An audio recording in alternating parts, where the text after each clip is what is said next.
Ok,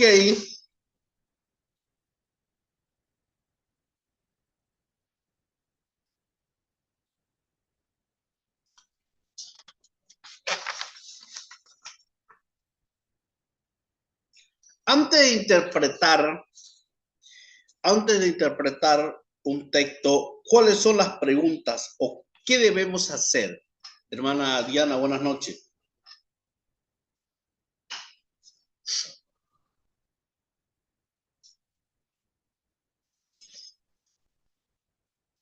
Buenas noches, pastor. Antes de interpretar un texto, ¿qué debemos preguntarnos?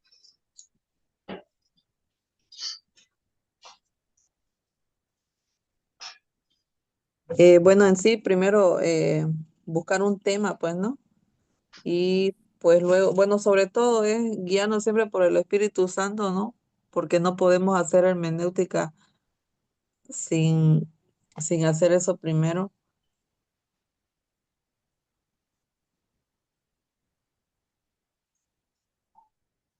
Ya, pero hay preguntas específicas que tenemos que hacer.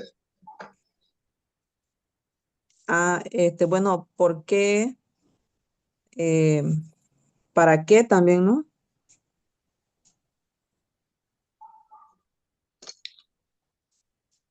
Antes de interpretar el texto, ¿qué dice el texto?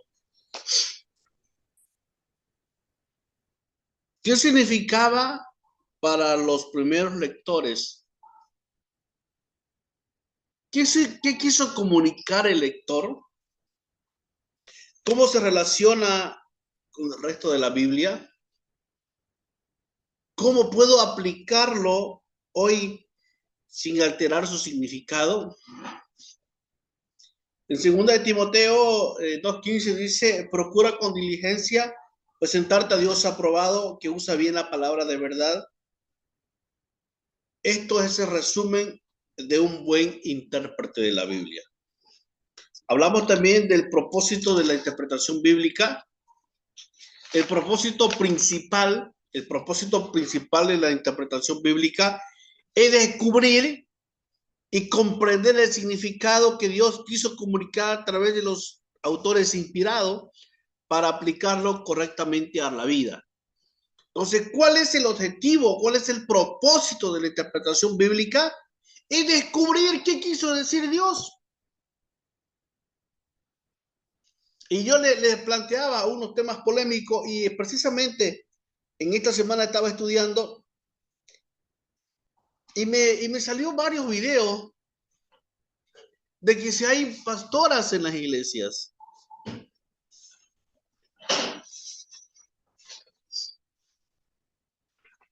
que por qué hay pastoras en la iglesia. Y hay muchas denominaciones y muchos movimientos religiosos que se agarran y exageradamente odian, quieren ver a una mujer predicando. ¿No? Entonces, ¿cuál es el propósito de la interpretación bíblica? Es descubrir y comprender el significado de lo que quiso decir Dios a través de los autores inspirados por él. Y recordemos de que fueron más de 40 hombres por un lapso de 1600 años en 3 idiomas distintos, cultura, época, geografía, tradiciones distintas a la nuestra. ¿Cuáles son los objetivos específicos? Número uno, conocer la verdad de Dios. Número dos, evitar errores y falsas doctrinas. Número tres, aplicar la palabra a nuestra vida, conocer mejor a Cristo y enseñar correctamente a otros.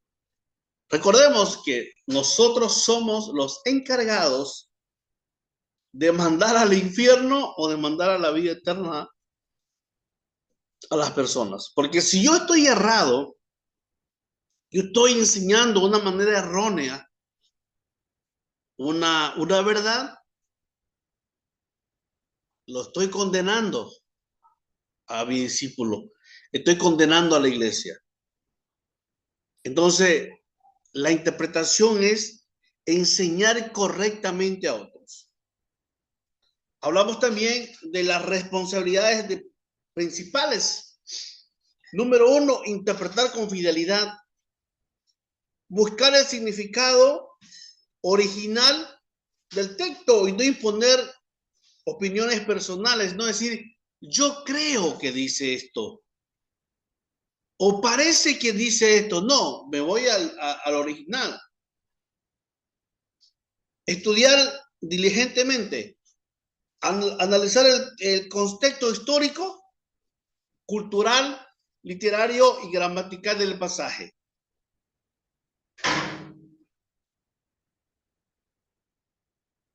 Y esto es la hermenéutica, ¿no? El contexto histórico, cultural, literario y gramatical del pasaje. Manejar correctamente la palabra. Enseñar la verdad bíblica con precisión y responsabilidad. Comparar escritura con escritura. Interpretar los pasajes difíciles a la luz de otros más claros. Esto es la comparación de las versiones. Y lo más importante, depender del Espíritu Santo. Aplicar primero la palabra a su propia vida. Antes de enseñar, yo tengo que aplicar primero la palabra a mi vida. Nuestro sermón, hermano, nuestro estudio bíblico debe pasar por juego. Si no es así, mejor nuestros sermones echémonos al juego y botémoslo y no enseñemos. Porque si yo no aplico primero a mi vida lo que estoy estudiando, no me sirve de nada. Y por último, enseñar con humildad. Reconocer que siempre hay más por aprender y evitar el orgullo espiritual. ¿Sabe qué? Lastimosamente, hoy en día, muchos y la gran parte de nosotros como pastores nos conformamos solamente con pasar al seminario. Lastimosamente es así. En la vida, en las profesiones seculares, todos los médicos, todos los profesionales se van especializando. Un odontólogo hace su maestría, su doctorado, se especializa en endodoncia, en periodoncia, en pediatría, en estética. Entonces, todos los médicos cada año se van especializando. Los policías van dando examen para acceso a esa categoría. Los maestros también. ¿Y por qué los pastores? No. No, yo me conformé con pasar el seminario. No, ya me gradué del seminario. Basta, fueron 3 años. No, hermano. Y aquí yo no me voy a dejar al Espíritu Santo, a dejar la dependencia de Dios aparte y llenarme de títulos. No. Pero dice que Jesús crecía en estatura y en conocimiento.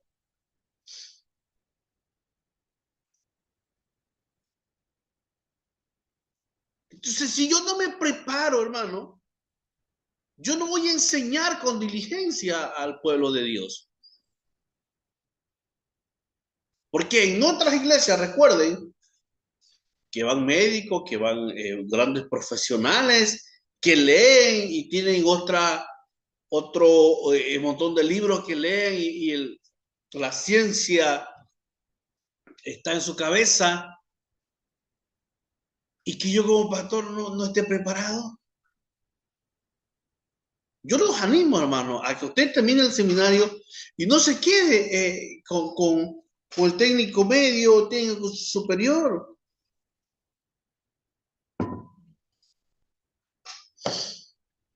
Hay que seguir. Hoy nosotros, gracias a Dios, yo estoy sacando la maestría en teología. Estoy en mis últimas 5 materias. Aún sigo estudiando como ustedes. Me sigo preparando. Y una serie de diplomados del Antiguo Testamento, consejería, me sigo preparando. ¿Para qué? No para llenarme de orgullo, no para decir aquí están mis títulos, porque eso cuando lleguemos ante el Señor, eso no sirve. Dice, lo tengo por basura, dice el apóstol Pablo. Pero tener un conocimiento para poder enseñar a otros. En un tiempo, hace unos años atrás, en algunas denominaciones y pastores muy conservadores no enseñaban que sus alumnos o no dejaban que sus alumnos entren a un instituto bíblico o a un seminario. No, ese era, para ellos era pecado leer otro libro. Para ellos era el BOA. ¿Qué era el BOA? Biblia, oración y ayuno. Nada más. Y es por eso que muchos pastores luego fueron pastores empíricos, pastores laicos, que por la gracia de Dios recibieron el llamado y Dios los preparó. De que hay pastores laicos en el campo, allá donde apenas pueden leer y realmente es para honrarlo, es para decirle, Señor, gracias por utilizar a estos hombres. Pero nosotros, hermanos, que estamos en esta era, que tenemos la tecnología y tenemos todo, ¿por qué no prepararnos? Cuando llegó la pandemia del 19, el COVID-19, eh, muchos no sabíamos usar el Zoom, jamás habíamos usado el Zoom. Jamás habíamos transmitido por redes sociales. Tuvimos que aprender. Y muchos pastores se quedaron antes del COVID-19. Se quedaron antes de la pandemia. No cruzaron la pandemia. Entonces, y debemos de reconocer que hay más por aprender y debemos de evitar el orgullo espiritual. Nuevamente me voy este va a ser nuestro versículo. Procura con diligencia presentarte a Dios aprobado, como obrero que no tiene de qué avergonzarse, que usa bien la palabra. Hasta aquí, hermanos, preguntas, dudas, antes que entremos a los estudios de caso. O algún comentario o algo que quiera aportar. O cómo les ha ido en sus estudios que me están presentando.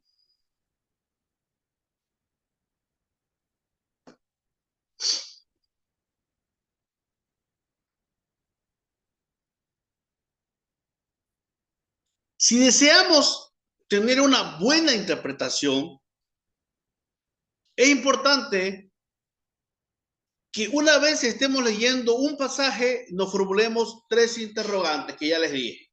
Número 1, ¿qué dice Dios del pasaje? No es solo que creemos, no es lo que creemos, sino lo que dice Dios. Por ese motivo, es importante tener a mano una libreta de notas de tal manera que podamos hacer los apuntes que consideremos oportunos. Es muy importante cuando usted está haciendo su estudio, tener una libreta para ir anotando las palabras clave. ¿Qué dijo Dios? Hacerlo hablar al texto. La siguiente pregunta, ¿qué enseña Dios en este pasaje? Toda escritura tiene un mensaje. De hecho, desde el momento en que nuestro amado Padre Celestial la concedió la palabra en su corazón para transmitirla a uno de sus siervos. Tenía definido el objetivo, lo que quería alcanzar. Recuerden que el Señor tenía unos destinatarios iniciales del texto, pero usted y yo somos hoy los destinatarios finales de la enseñanza. Y número 3, ¿cómo se aplica esta enseñanza del pasaje en mi vida? ¿Cómo se aplica esta enseñanza del pasaje a mi vida? Recuerde que al reconocer que la Biblia es la voz de Dios escrita, procuremos que la enseñanza también toque nuestro corazón y se constituya en valiosa herramienta para el crecimiento de todas las áreas de nuestras vidas. 3 preguntas. ¿Qué dice Dios del pasaje? ¿Qué enseña Dios del pasaje? ¿Y cómo se aplica esta enseñanza del pasaje en mi vida? Váyase usted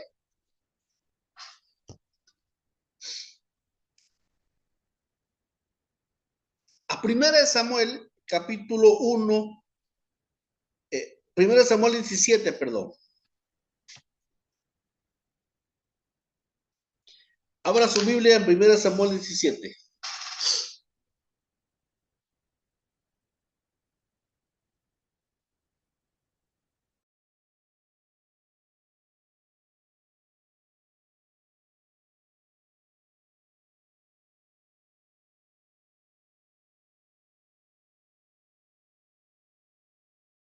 Ya está.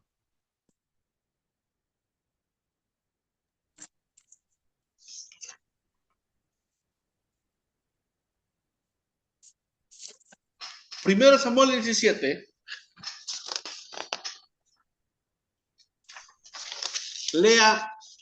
Léalo Ya. y haga un estudio. David, ya. David mata a Goliat. Los filisteos juntaron sus ejércitos para la guerra y se congregaron en Soco, que es de Judá, y acamparon entre Soco y Aseca, en Efes Damín. También Saúl y los hombres de Israel se juntaron y acamparon en el valle de Ela, y se pusieron en orden de batalla contra los filisteos. Y los filisteos estaban sobre un monte a un lado, e Israel estaba sobre otro monte al otro lado, y el valle entre ellos. Salió entonces del campamento de los filisteos un paladín, el cual se llamaba Goliat de Gat, y tenía de altura 6 codos y un palmo, y traía un casco de bronce en su cabeza, y llevaba una cota de malla, y era el peso de la cota 5,000 ciclos de bronce. Sobre sus piernas traía grebas de bronce y jabalina de bronce entre sus hombros. El asta de su lanza era como un rodillo de telar, y tenía el hierro de su lanza 600 ciclos de hierro, e iba su escudero delante de él. Y se paró y dio voces a los escuadrones de Israel, diciéndoles: ¿para qué os habéis puesto en orden de batalla? ¿No soy yo el filisteo, y vosotros los siervos de Saúl? Escoged de entre vosotros un hombre que venga contra mí. Si él pudiere pelear conmigo y me venciere, nosotros seremos vuestros siervos, y si yo pudiere más que él y lo venciere, vosotros seréis vuestros siervos y nos serviréis.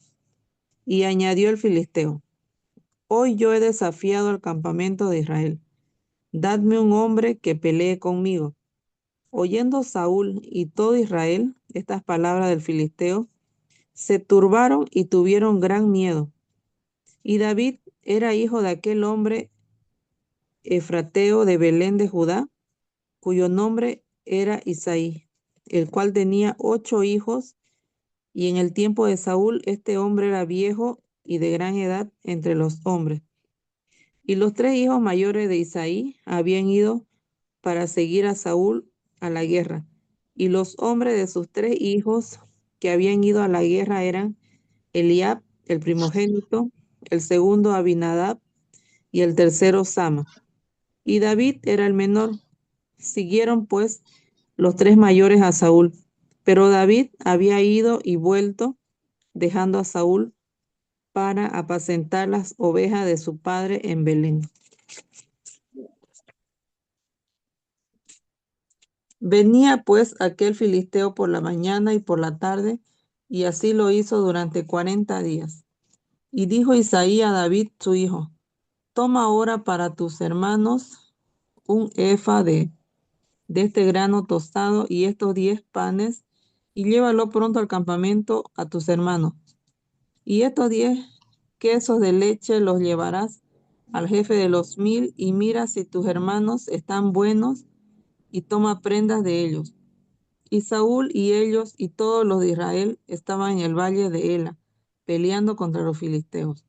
Se levantó pues David de mañana, y dejando las ovejas al cuidado de un guardia, se fue con su carga como Isaí le había mandado, y llegó al campamento cuando el ejército salía en orden de batalla y daba el grito de combate.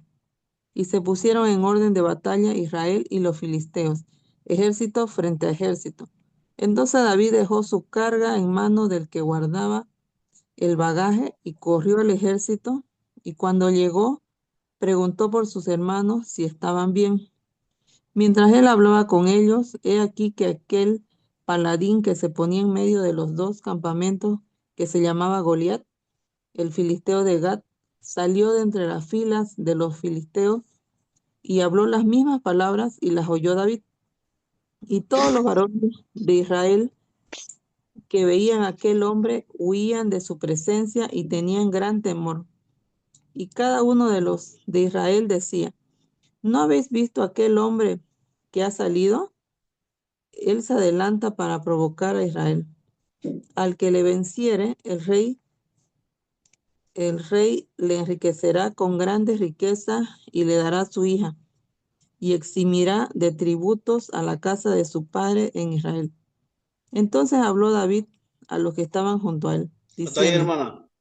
Hermana ya. Judith, continúe el versículo 26. Hacia adelante. Amén, pastor. Entonces habló David a los que estaban junto a él, diciendo: ¿Qué hará el hombre que venciera a ese filisteo, y quitaré el oprobio de Israel? ¿Por qué? ¿Quién es este filisteo incircunciso para que provoque a los escuadrones del Dios viviente? Y el pueblo le respondió las mismas palabras, diciendo: Así se hará al hombre que le venciere. Y oyéndole habló Eliab, su hermano menor, con aquellos hombres, se encendió en ira contra David y dijo: ¿Para qué has descendido acá? ¿Y a quién has dejado aquellas pocas ovejas en el desierto? Yo conozco tu soberbia y la malicia de su corazón, que para ver la batalla has venido. David respondió: ¿Qué le he hecho ahora? ¿Qué le he hecho yo ahora? No es esto, pero no es esto mero hablar. Perdón. Y apartándose de él hacia otros, preguntó de igual manera, y le dio el pueblo a la misma respuesta de antes. Fueron oídas las palabras que David había dicho, y los y las despidieron, perdón, delante de Saúl, y él lo hizo venir. Y dijo David a Saúl: No desmaye el corazón de ninguno a causa de él. Su siervo irá y pelearán contra este filisteo. Dijo Saúl a David: ¿No podrás tú ir contra aquel filisteo para pelear con él? Porque tú eres muchacho y él un hombre de guerra desde su juventud. David respondió a Saúl, su siervo era pastor de las ovejas de su padre, y cuando venía un león o un oso y tomaba algún cordero de la manada, salía yo tras él y lo hería y lo libraba de su boca. Y si se levantaba contra mí, yo le echaba mano de la quijada y lo hería y lo mataba. Fuese león, fuese oso, tu siervo lo mataba. Y ese filisteo incircunciso será como uno de ellos, porque ha provocado el ejército del Dios viviente. Añadió David, Jehová que me ha librado de las garras del león y de las garras del oso, y él también me librará de las manos de este filisteo. Y dijo Saúl a David, ve, y Jehová esté contigo. Y Saúl vistió a David con sus, con sus ropas y puso sobre su cabeza un casco de bronce y le armó de coraza. Y ciñó David su espada sobre sus vestidos y provocó y andará, porque nunca había hecho la prueba. Y dijo David a Saúl, yo no puedo andar con esto, porque nunca lo practiqué. Y David echó de sí aquellas cosas y tomó su carro, tomó su cayodo en su mano y escogió 5 piedras lisas de arroyo y las puso en el saco pastoril y en el susón que traía y tomó una honda en su mano y se fue hacia el filisteo. Y el filisteo venía andando y acercándose a David y su escudero delante de él. Y cuando el filisteo miró y vio a David, le tuvo un poco porque era muchacho y rubio de hermoso parecer. Y dijo Filisteo a Amén, David, hermana, hasta ahí. soy, yo tengo para. Hermana, Amén, hasta ahí, pastor. hermana. Hermano Álvaro, continúe el 43. Amén, pastor. Y dijo el filisteo a David, ¿soy yo perro para que vengas a mí con palos? Y maldijo a David por sus dioses. Dijo luego el filisteo a David, ven a mí y te daré tu carne a las aves del cielo y a las bestias del campo. Entonces dijo David al filisteo, tú vienes a mí con espada y lanza y jabalina, mas yo vengo a ti en el nombre de Jehová de los ejércitos, el Dios de los escuadrones de Israel, a quien tú has provocado. Jehová te entregará hoy en mi mano, y yo te venceré, y te cortaré la cabeza, y lo daré hoy los cuerpos de los filisteos a las aves del cielo y a las bestias de la tierra. Y toda la tierra sabrá que hay Dios en Israel, y sabrá toda esta congregación que Jehová no salva con espada y con lanza, porque de Jehová es la batalla, y él os entregará en nuestras manos. Y aconteció que cuando el filisteo se levantó y echó a andar para ir al encuentro de David, David se dio prisa y corrió a la línea de batalla contra el filisteo. Y metiendo David su mano en la bolsa, tomó de allí una piedra y la tiró con la honda e hirió al filisteo en la frente. Y la piedra quedó clavada en la frente y cayó sobre su rostro en la tierra. Así venció David al filisteo con honda y piedra e hirió al filisteo y lo mató, sin tener David espada en su mano. Entonces corrió David y se puso sobre el filisteo, y tomando la espada de él y sacándola de su vaina, lo acabó de matar, y le cortó con ella la cabeza. Y cuando los filisteos vieron a su paladín muerto, huyeron. Levantándose luego los de Israel y los de Judá, gritaron y siguieron a los filisteos hasta llegar al valle y hasta las puertas de Ecrón. Y cayeron heridos los filisteos por el camino de Sararim y hasta Gat y Ecrón. Y volvieron los hijos de Israel de seguir tras los filisteos y saquearon su campamento.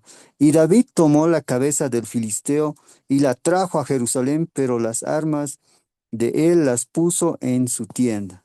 Y cuando Saúl vio a David que salía a encontrarse con el filisteo, dijo a Abner, general del ejército: Abner, ¿de quién es hijo este joven? Y Abner respondió: Vive tu alma, oh rey, que no lo sé. Y el rey dijo: Pregunta, ¿de quién es hijo este joven?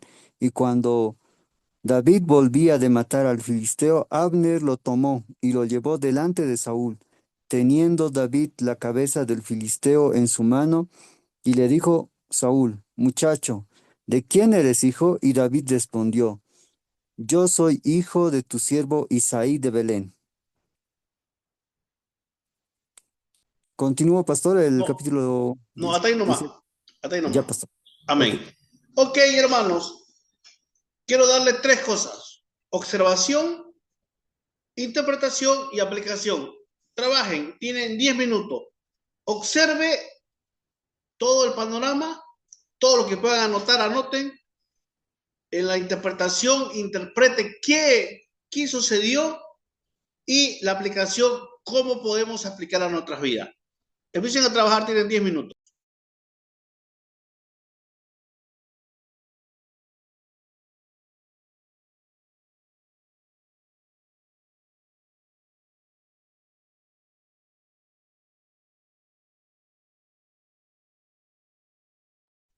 Pueden encender sus cámaras para que lo vean que están trabajando.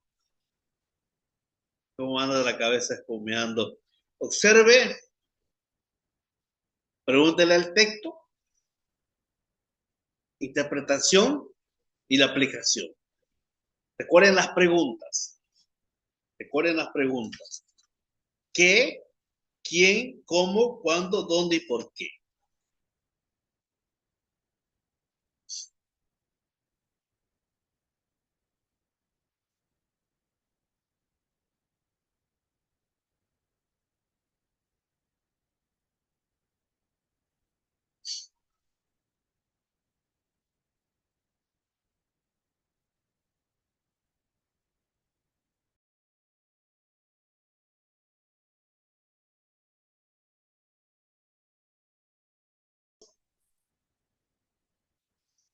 A ver, participemos.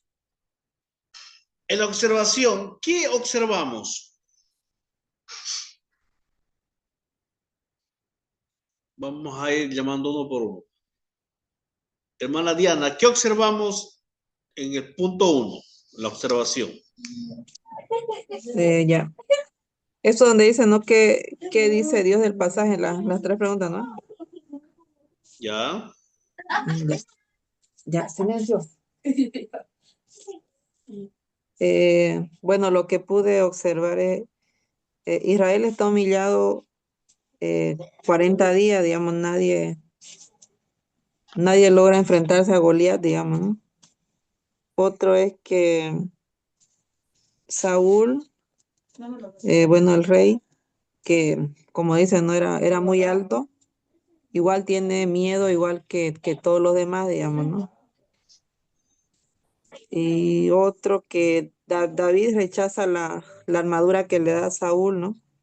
Y no necesita eso, sino que va en nombre de Jehová. Ok, hasta ahí, hermana. Hermana Judith, ¿qué observó? Bueno, pastor, primeramente pude observar los personajes, ¿no? Que estaba David, Goliat, Saúl, el ejército de Israel, el ejército de los filisteos. Eso pude observar.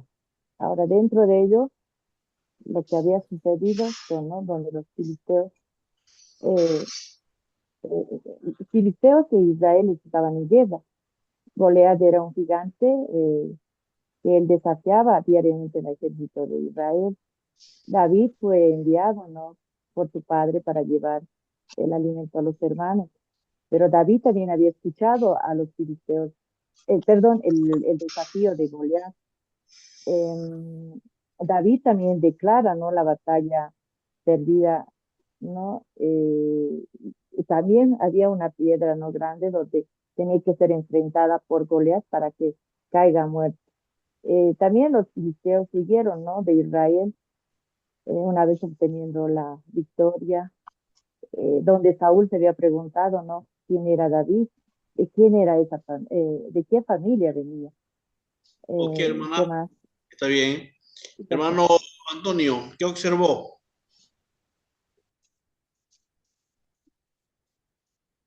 Pastor, muy buenas noches. Bueno, en este contexto, bueno, un gigante filisteo llamado Goliat desafía pues diariamente al ejército de Israel.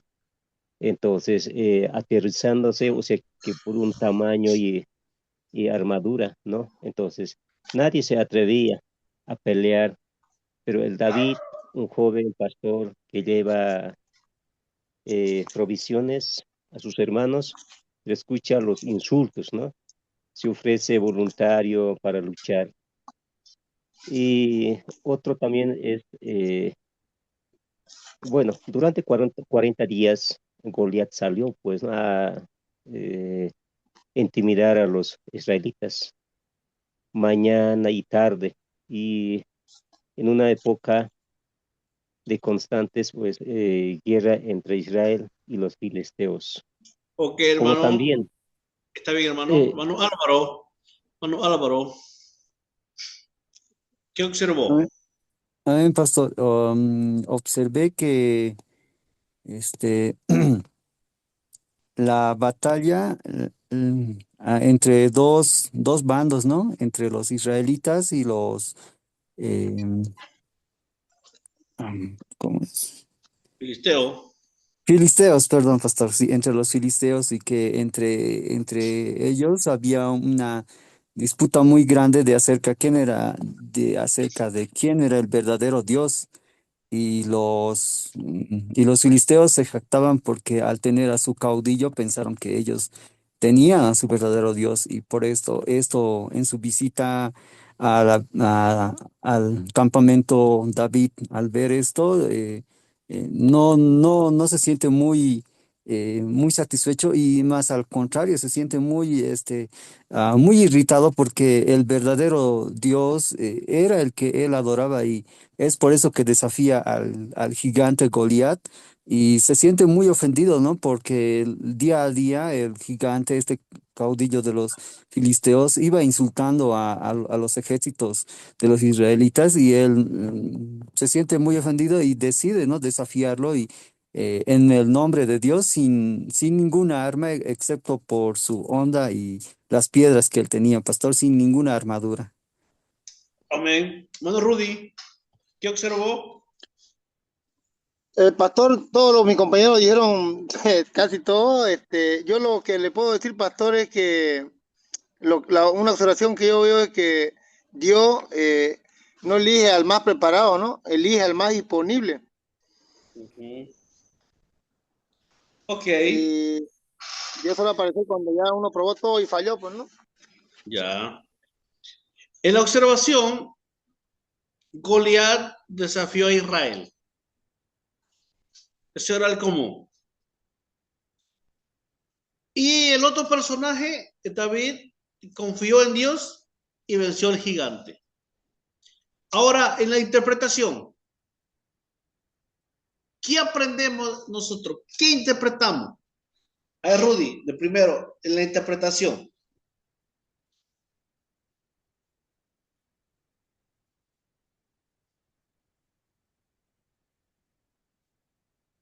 ¿Cómo podemos interpretar esta historia?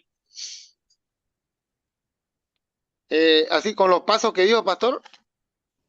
¿Con los pasos o como usted ya lo haya hecho? Eh,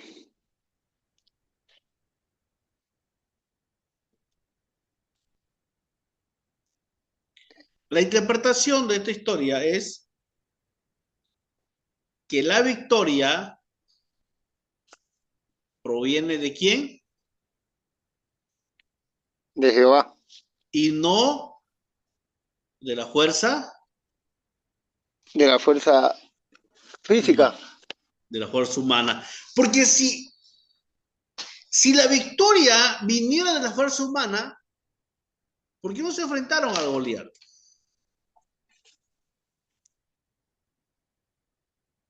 Entonces, la interpretación, hermano, la victoria proviene de Dios. La aplicación. ¿Qué podemos aplicar de todo esto? Hermano Álvaro, ¿qué aplicamos a nuestra vida esto? Pastor, de que debemos confiar nosotros antes en Dios que en nuestras propias fuerzas o en la fuerza del hombre. Y así vamos a poder vencer. El Señor nos va a dar la victoria de esa manera. Confiar en Dios frente a los desafíos y dificultades. Israel estaba enfrentando un desafío y una dificultad. Su estudio ya está hecho. Y este estudio ustedes lo pueden hacer un sermón. Este estudio que ustedes han realizado ya lo pueden hacer un sermón. Esa es la hermenéutica. Esa es la hermenéutica, hermano. Vamos con el último. Hechos, capítulo 9, del 1 al 19. Lo mismo, observación, interpretación y aplicación. En la observación, recuerden las preguntas. ¿Qué dice el texto? Y la demás pregunta.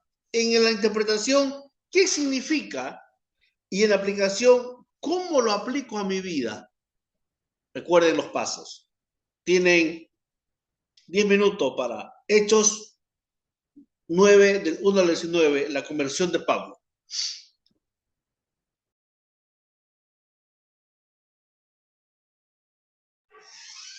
Ok, hermanos, ¿quién comienza? Vamos rápidamente en la observación. Amén, pastor. Yo quisiera primero participar. Pastor, se observa a Saulo, que era, dice, un hombre muy celoso de la religión judía y que andaba persiguiendo a los cristianos. Y en ese trajín, al ir al camino a Damasco, podemos observar que se encuentra con Jesucristo, que después de cegarlo, le pregunta a Pablo qué es lo que debe hacer. Entonces él le dice que vaya a la ciudad y esté por 3 días ahí y que va a enviar a alguien que lo pueda sanar. Entonces podemos ver todo esto, pastor, y precisamente viene Ananías y lo cura y lo bautiza a Pablo. Ok, hermana Judith, en su interpretación, ¿qué significa? Pastor, perdón, no sé si he escuchado mal porque el hermano pastor lo ha dicho de otra manera. Ha dicho Hechos 1, del 1 al 19, ¿verdad? Hechos 9, 1 al 19, la conversión de Pablo o Saulo. Perdón, va a disculpar, lo he leído el 1. Perdón, pastor. Ya no pasa nada. Hermana Diana, en la interpretación. Voy a participar. 9. Hechos 9. No se me escucha, disculpe. Que Cristo es el Señor, ¿no? Aún en los peores corazones, ya sean rebeldes, Él sigue siendo y será siempre el soberano. Amén. Hermano Antonio, en la aplicación.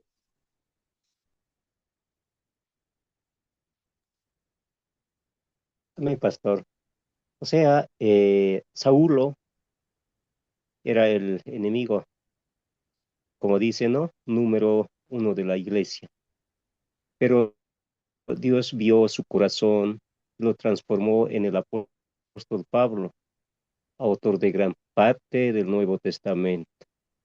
No debemos juzgar ni perder la buena esperanza por nadie, por muy útil o sea hostil, ¿no?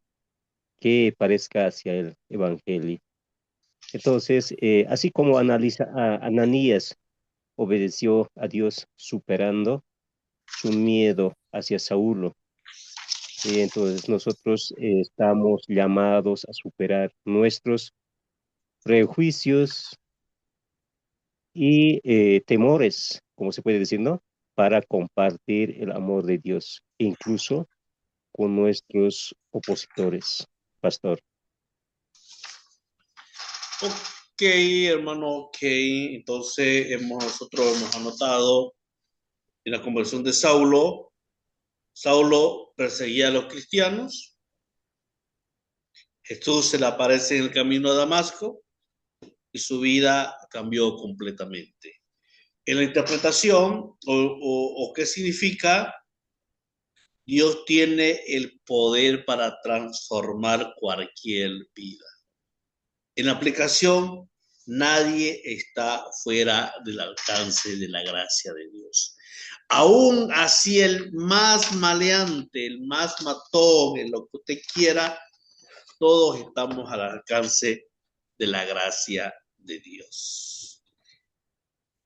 Hermanos, hasta aquí vamos a quedar. Ya estamos en lo último, ya son expertos en la hermenéutica. Entonces nos vemos el día lunes, si Dios lo permite.